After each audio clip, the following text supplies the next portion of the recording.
put your handbrake on.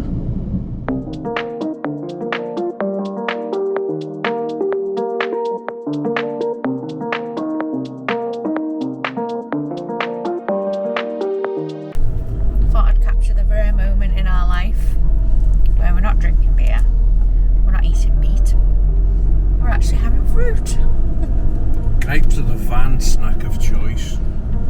Only because we forgot to put the Kit Kats and the other chocolate bars in the front.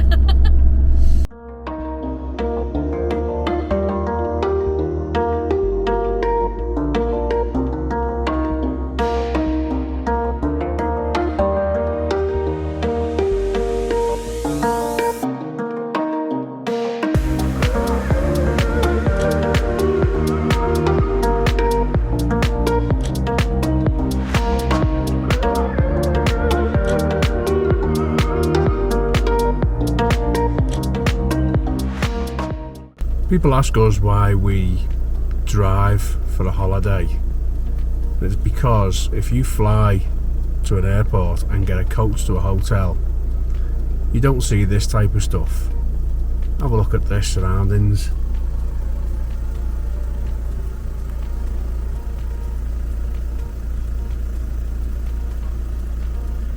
You might not be able to see it very well because the screen is dusty as anything, but that gives you an idea as to the road that we're approaching now.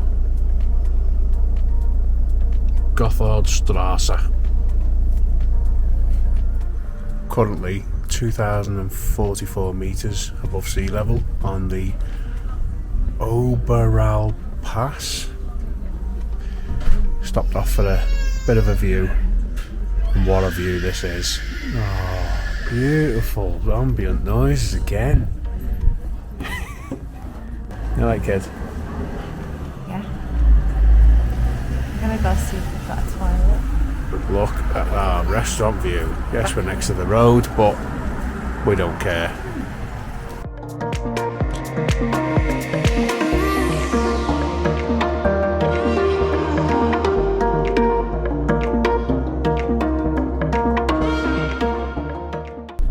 We've just been following Google Maps to try and get to Zermatt or Tasch, and it took us down this little road, and I'm thinking, this doesn't look right.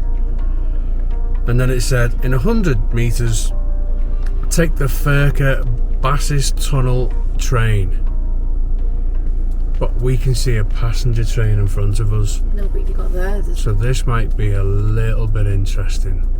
I think I've seen videos of this before. This might be a bit of an experience.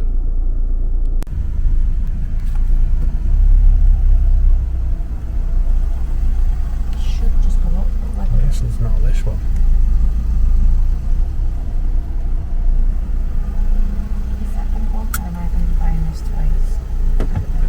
So just to explain what's happening here, Sarah's bought an online ticket, but it hasn't recognised our reg quick enough for us to go through. So we're buying another ticket. Good old foreign travel. To be fair, we bought the ticket literally 2 minutes before getting to that barrier, and we expected it not to recognise our reg number, and basically the email went into Sarah's spam folder. So as soon as we opened that, it recognised us and let us through. But we have seen this on videos before, but we did not expect it to come up, so we were just as surprised as everybody else. But it's part of the experience, isn't it? I thought the man lifted it up for us. Ah, so it didn't recognise us. The man just trusted me. The man seen our email and lifted it up for us, right? But here we are, just waiting to go on the train. And this is a poor man's Eurotunnel. You drive onto the train, but there is no sides. I'm expecting it to be a little bit rickety.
your handbrake on.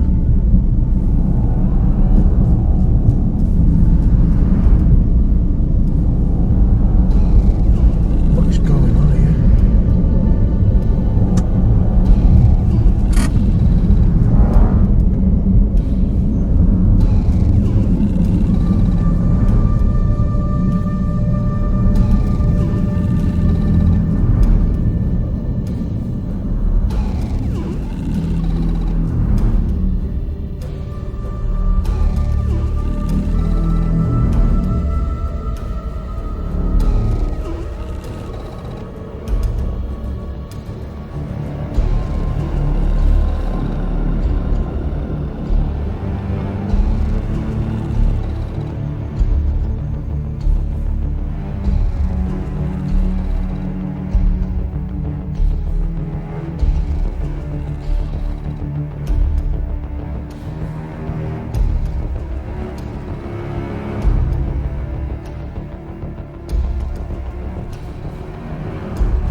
Well, we knew that train ride was going to be an experience before we even got on it, because we have seen other people do it before. But as you would have seen by now, we had a little accident. And it was really bizarre. We couldn't quite work out what had happened. So we boarded the train, and then the traffic seemed to stop on the train. The train started taking off, but then all of a sudden there was a big gap in front of us. So we moved forward to not be on the join of the two carriages.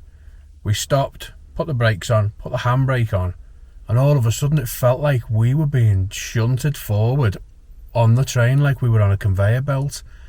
And the next minute we smashed into the car in front of us. But it turns out the woman in front of us in the Golf didn't have a brake on, didn't have a handbrake on. What she did was she's trying to clutch control and manoeuvre forward as the train was moving, which shunted her backwards into us and crashed into us. It was just a real bizarre experience. We pulled over after we got off the train, and luckily she spoke great English. You know what us Brits are like, we don't do very good at other languages, although we are trying to learn German at the moment. But she was brilliant. She was very friendly, very apologetic. There is a bit of damage on the front of our van. It's gonna the bumper's going to need painting, and we need a new registration plate. But they have this form in their car, and you fill all the details in rather than just contacting your insurance company saying this is what happened. They fill everything in, and I had to fill my bit in as well. So hopefully there won't be any complications, because I was just going to kind of just say, because she was so nice, I was just going to say, look, just leave it, I'll sort it out when I get home. But I don't know whether the parking sensors are going to be damaged. The registration plate, you know, I'm guessing it's got about 30-40 quid. That's not an issue. There is paint come off the bumper, but for all I know, they could turn around and say you can't repaint a bumper, or you've got to strip it down, or whatever. It's going to cost you hundreds. So we just kind of wanted to go through insurance instead. But that was a hell of a journey. We did some great mountain pass roads.